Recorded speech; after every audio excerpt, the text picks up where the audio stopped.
Wild Coast FM, your community connection. Chatting about why we become a different person when we're around specific people. And I don't know if you've experienced that personally. I definitely have. And I'm sure that many of the listeners have as well. And of course there are specific situations in particular. So this isn't necessarily just a blanket statement, or we can't cover every single scenario. But for a lot of the time, it could be that, you know, I always speak about being authentic and being your authentic self. And many occasions or situations where I've personally gotten tongue-tied, had a sudden loss of memory, can't string a sentence together, just have a feeling of being anxious and wanting to get out. And when I've reflected on why I felt that way, it's oftentimes when I'm around someone that I'm uncomfortable with because I feel like they're either hiding something, so whether they're just full of hatred and full of fear or full of anger and they're pretending to be a nice person, where you get that feeling where, you know, there's something underlying that is not sitting well with me. Or it could be someone that's maybe trying too hard, where you look at them and it's as clear as day to you that they're either incredibly insecure or definitely trying to hide something because they're trying too hard to be nice or to tell the world that they're okay. So for me, more often than not, it's boiled down to inauthenticity from the other person, or a lack of authenticity from the other person. Okay. I also, do you, because mentioning when you said you sometimes meet someone and you feel, you know, there's something, you know, something's just not right, or everything you just said basically. And are we right? I'm not talking about judgment. There's a very fine line here, and I'm not talking about being that very horrible person that just judges someone. I'm talking about when you meet someone and that they bring up a feel where you just don't like them. You've got a bad feeling about them, and then usually 10 years down the line, you're proven right.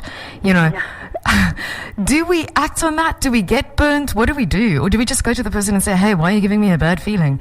You know, it's how do you work on that? And also, my inquiry is when we are horrible to our loved ones, when they sometimes bring out something really bad in us by just being nice to us and just loving us. And suddenly we're just these horrible people to that. I'm not talking about a stressful day at the work. You know, how do people, just by being or asking you if you want a cup of coffee, or like, hi, you know, what would you like to order? How would you like your steak? Bring out all these feelings sometimes. How does this work? I think in those situations it's probably something that you're going through personally and you're mirroring or reflecting it on that person.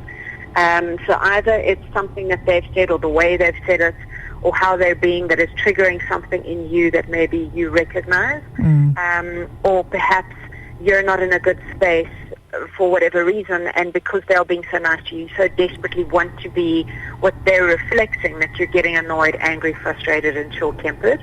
So either maybe it's you're reflecting something that you're not, or you're trying to be, or you haven't been for a long time and you're wanting to get to that place.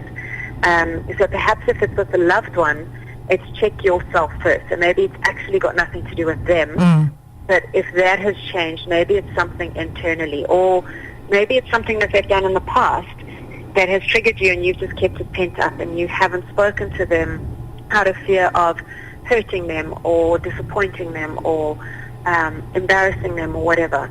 But in those instances, I would definitely encourage you to be brave and speak to the person about that, especially if they are someone that is in your life and that you love or have loved before. So it comes down to communication.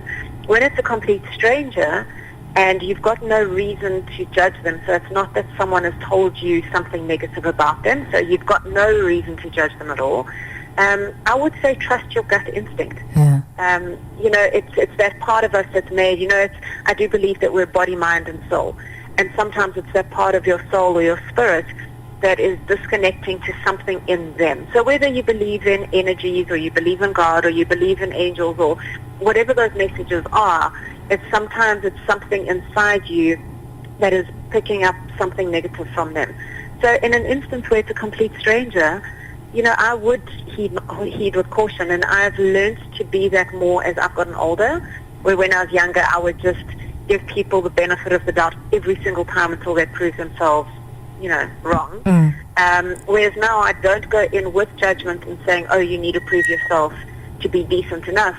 But I do at least use caution if there's something that's really telling me be wary of this person. So all it means is that my judgments become a bit more heightened and I become a bit more cautious. So I don't necessarily write them off, but I am more careful, or maybe I'm more careful with my words or what I share with them, etc. Yeah, it's also, I think, from the other person's point of view. I think also being in hospitality for so long, a couple would sometimes get out of the car. They haven't even walked into the restaurant yet, and you know that they are going to find fault with absolutely everything that you do that evening. You just pray that they're not going to sit in your section, and then they do. Yeah. And it's sometimes learning how not to take things personally, how people carry things. Like you said, it's something within us, whether you that rude person that day or you being, someone's being rude to you, on how to, just check yourself. Did I, steal her puppy before she ordered her T-bone? I don't know. And whether we should carry it or not, really. And I don't know, if you're the person giving someone a bad, creepy gut feeling, then, God bless you. Absolutely. And it just comes again as to checking yourself for sure. So like you said, when that couple comes out the car and you know that they're going to give you a hard time, it could sometimes even be maybe they collectively or individually remind you of someone that gave you a hard time. So whether it's the mannerisms, the way they dress, the car that they're driving. So sometimes it might not actually have anything to do with them, but someone before that you've engaged with that has given you that bad service. So actually, you're now on the defense with these people straight away, and maybe you overcompensate on being polite and being nice, so you allow them to walk over you. Yeah. So that could also be something where maybe they've actually done nothing to do that, but they resemble someone else that has given you that feeling before. So, there are so many dynamics, and it can get so complicated. So like you said, it's just being aware of what you are prepared to take on and what you're prepared to let go of. And again, I always speak about this, but it's definitely knowing who you are. Because once you know who you are, you can handle situations and people better. It's when you don't have that sense of worth and that sense of confidence, and your foundation isn't set, that you kind of become like a fish where you flip and flop depending on circumstances and how people treat you. Yeah. But then again, bringing us right back to the beginning when we said that there are certain people that leave you pretty much dumbfounded and at a loss for words. Those people have proven themselves time and time again to not be authentic or to be hiding things. So all I've done is I've started distancing myself from them. And of course it's harder when it's family, or colleagues that work with you. But you can distance yourself, whether it's in what you share with them, so those aren't the people that you're going to share your hopes and your dreams and your trust with. But distance yourself in circumstances where you can and however you can. And it's also a responsibility, I guess, that we, as individuals need to take on. Like you said, it's, how we perceive things and how we carry it through and when we let go of it, but also to make sure, because like you said, there's so many dynamics, and it's so interesting how one person's bad mood, I want to trace this one day, how one person's bad mood or rudeness can bring something out in you, and you've got a split second with someone at a traffic light and you pass it on to them. It's common sense, it's an old cliche, but I had an instance today where I was focused and I was going about, and came across this person who was running a business, actually, was the owner, and I had about a 7-minute rant on a voice clip after that, because I think I'm at that point now where I've been judged hugely in my life before. So I've learned from a very young age, you just don't. You never know the other person's story. There are so many sides to a story, and then there's the truth, and you just don't judge. But I'm at this point in my life where the minute I see you are just rude and horrible to people, I will judge you. I don't know. I can't stop it. And, this is so wrong. Am I allowed to say this? I don't know. But I'm only human. but reinforced behavior. Exactly. And it's also just what goes through my mind most of the time is, you've got a car, you've got a bed to sleep in, you've got a roof over your head. It just always, everything these days is coming down to gratefulness for me. And I'm also in a bad mood sometimes, but I don't go out of my way to be horrible to someone or to make sure that they will also be unhappy when they leave my shop, It's, we're so spoiled sometimes, we sit and we are just in such a bad space and we are just horrible to people and we're so blessed.